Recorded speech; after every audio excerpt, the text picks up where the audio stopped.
Okay, so we have our Chuzzy formulas for uniform flow and open channel, but the one thing that we have left that we haven't talked about yet is that factor C that shows up in there, and that C was 8g over f to the 1/2.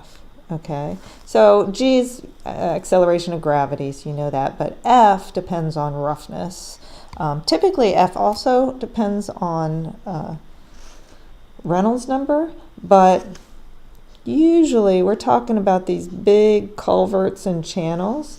Typically we're going to have a high Reynolds number, so we're in the fully rough region. So if I pull in the Moody chart here, the fully rough region is this part right around here. All right, and if you look at that part, look how constant those f values are. They are changing as we change the roughness factor, but they are not changing as we change the Reynolds number. Okay, so if we just look at that part of the graph, we can come up with a different equation for f that doesn't have Reynolds number in it. Okay, and that equation is 1 over f to the 1/2 is equal to minus 2.0 log epsilon over d over 3.7. All right, and you'll find that in chapter 6. Okay, for our channels here that aren't round, we don't want to use D in there, we want to use RH. So let's do some substitution. Just rearrange this, use some little bit of log math, and we get that f is approximately equal to 2.0 log 14.8 RH, that's our hydraulic radius, over epsilon, all to the minus 2. Let me redraw that 14.8.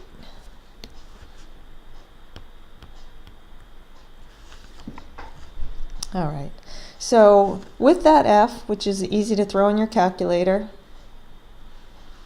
you can plug it into this equation up here and get C, and then you can use your Chuzzy formulas.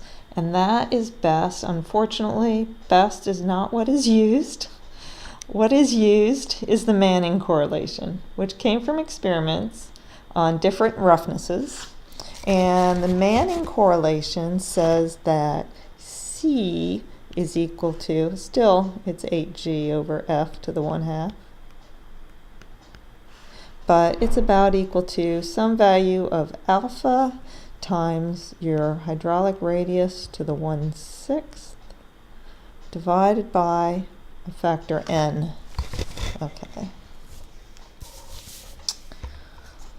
N you can get in table 10.1 for all different kinds of substances: concrete, earth channels, natural channels, floodplains, and so forth. So you can get a roughness parameter from that, and that's your N. Unfortunately, this is not dimensionally homogeneous. Oh my gosh, it's going to drive me nuts. But it isn't. N doesn't have units.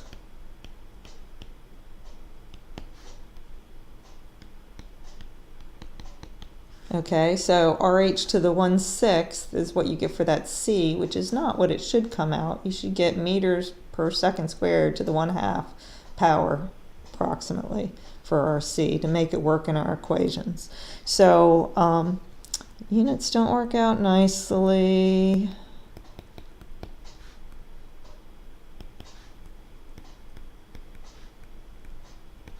And that's what that alpha is about. The alpha is to help you figure out what the units.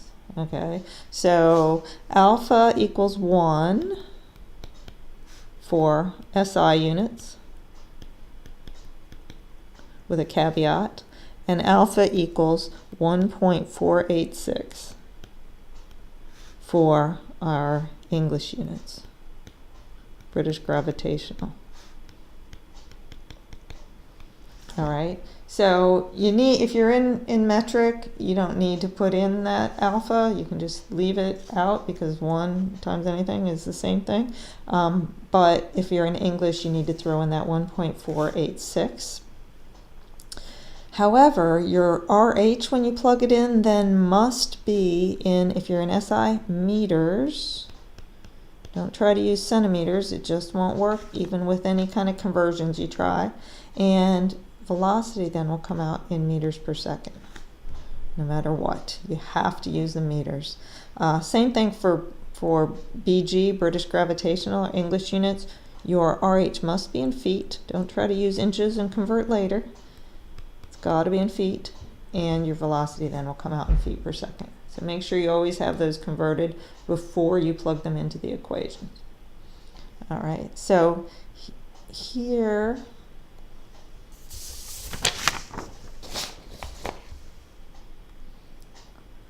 are the equations after we plug in. So our velocity in meters per second, all right, so we can't just let the units work themselves out, is about equal to 1.0 over n times our RH, and that has to be in meters to the 2/3 times SO to the 1/2. All right, remember SO was our slope, or our tan theta. If we are in English, a little bit different equation because the alpha is different.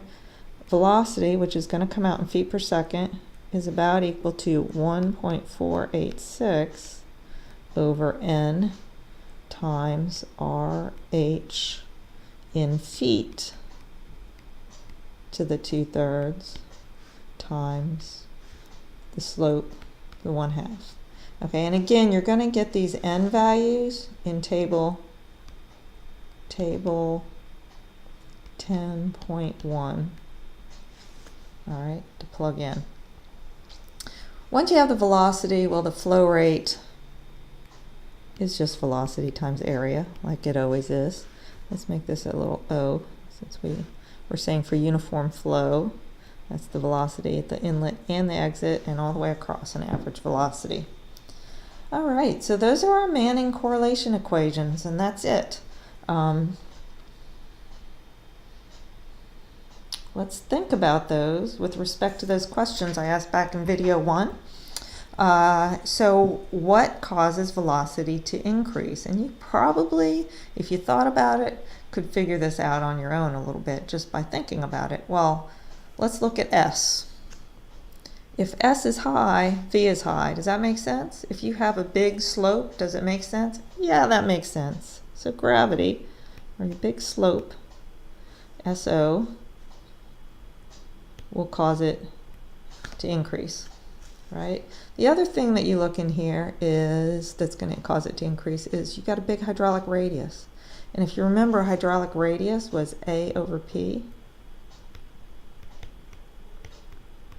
Which means if you want it to increase your A, big A. So you got a great big cross-sectional area coming down a steep slope, you're going to get a big velocity. So what is going to cause the velocity to drop? Well, what's in the denominator? N. N is roughness. That makes sense, right? If it's rough, it's going to slow it down, more shear stress. Roughness. All right, and if we look at this RH, low RH again is going to cause this to decrease. So if we say low RH, what that's telling us is relatively high perimeter.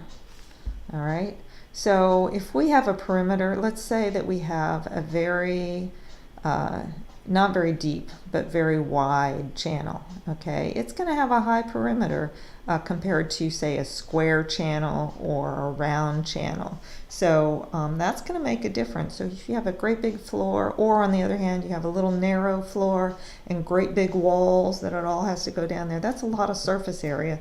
That is also going to decrease the velocity. So that's all I got. That is the end of the videos for fluid mechanics for the whole semester. Yay. Have a great one.